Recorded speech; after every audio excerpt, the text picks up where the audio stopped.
This is from key off, and it's already on.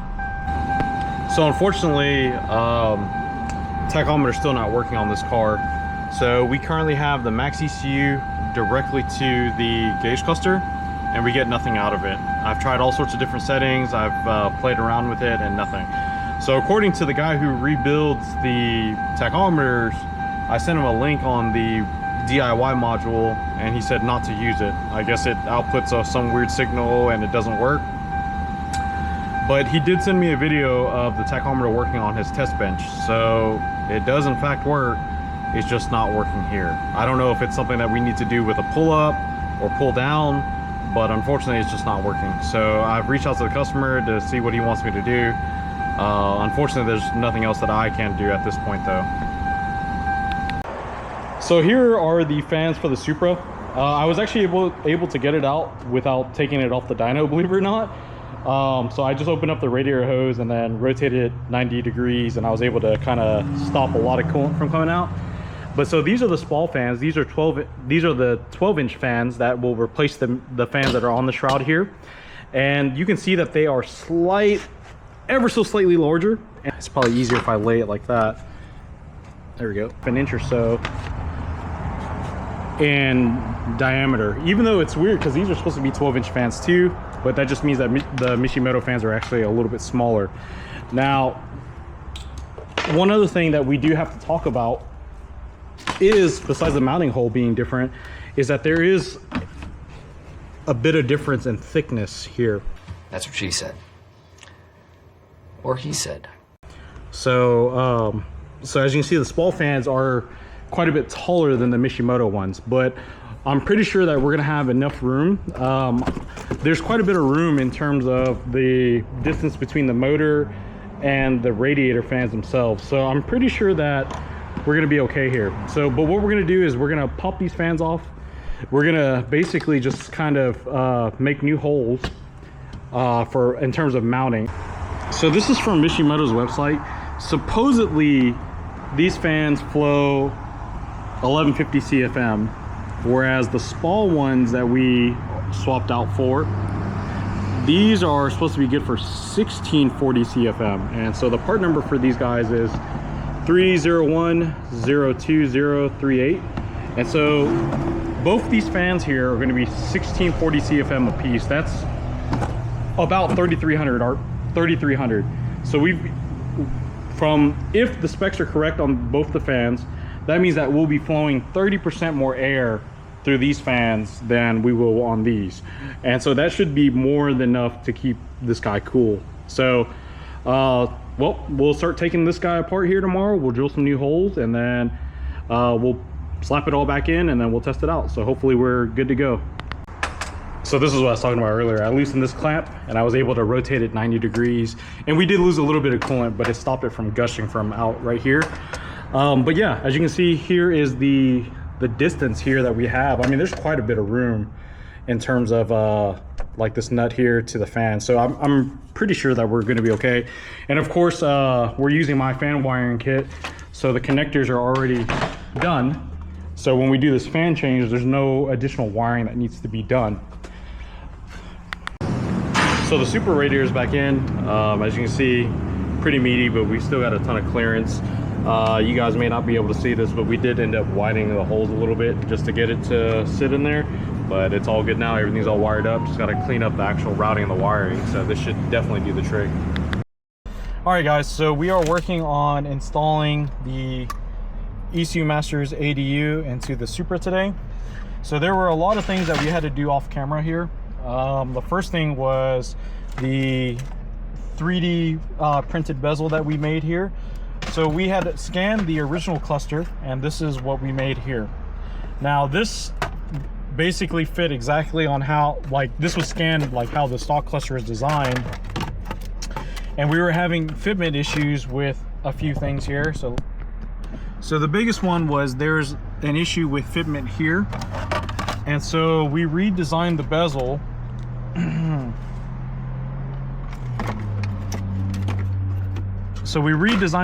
so it would fit a bit better, and it would clear this little section here, and that's what we were hitting into. So as you can see, the ADU now sits basically like that.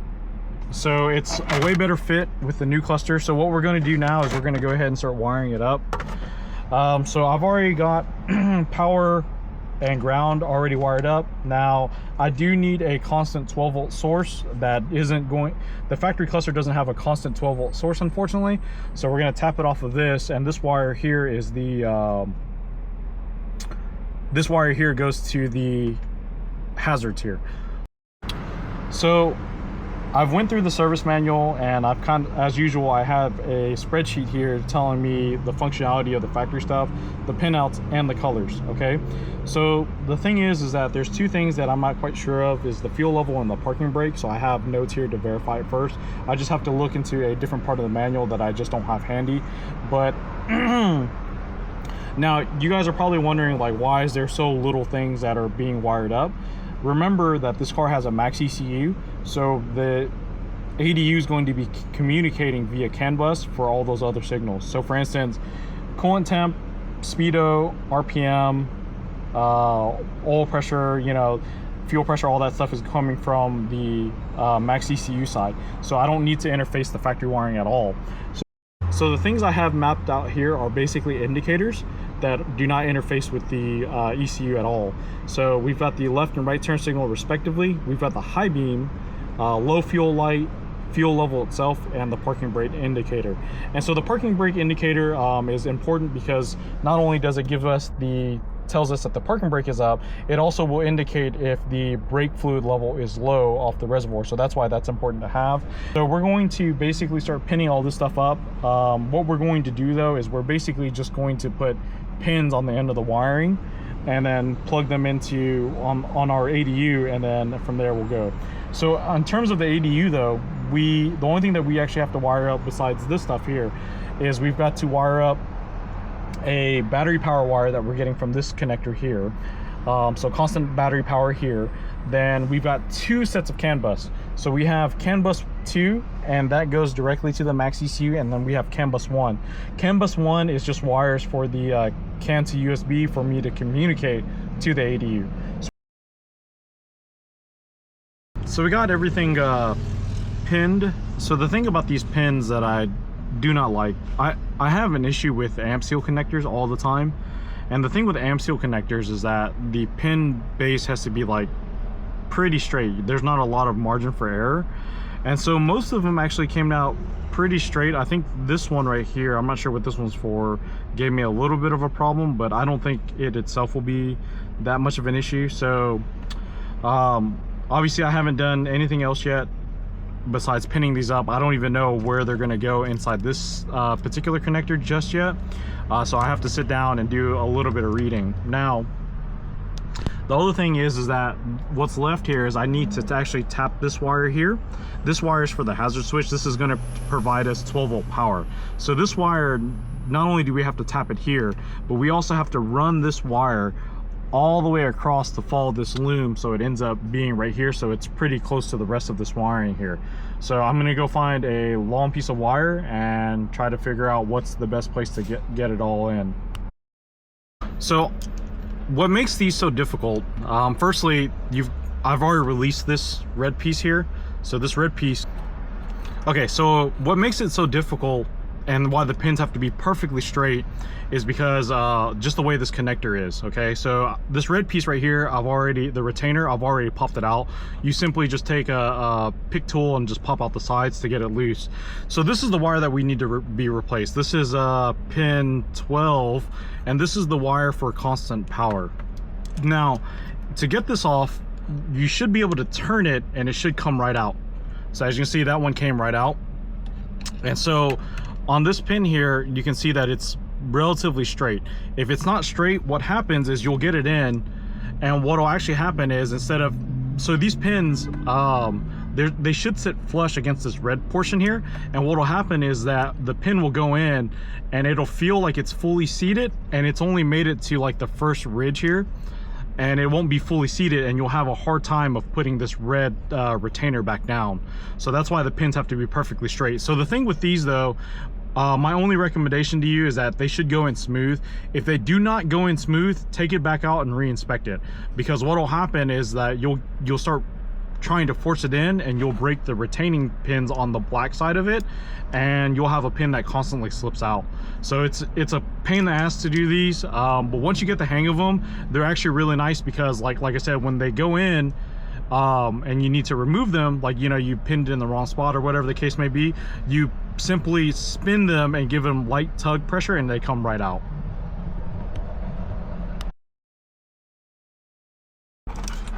All right, so we've got the white wire here. We've got it a little bit long because I'm trying to follow the factory path of this harness and then also give it a service loop.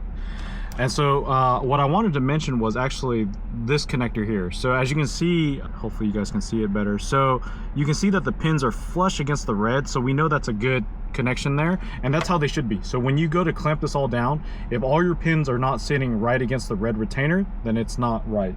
So now we've got ground and key on power set up. I'm gonna grab the ADU, we're gonna plug this sucker in and then just test it, and it should come on with key on power. So I've got the ADU in my hand. Go ahead and plug that sucker in, and then once I find the key for it for the car,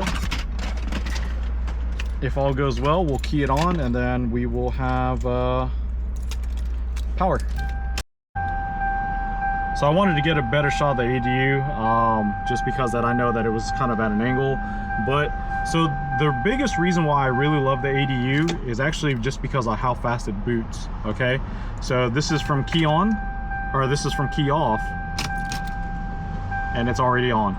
So definitely awesome display, huge fan of it. Obviously you guys know we're dealers for ECU Masters and we love their products.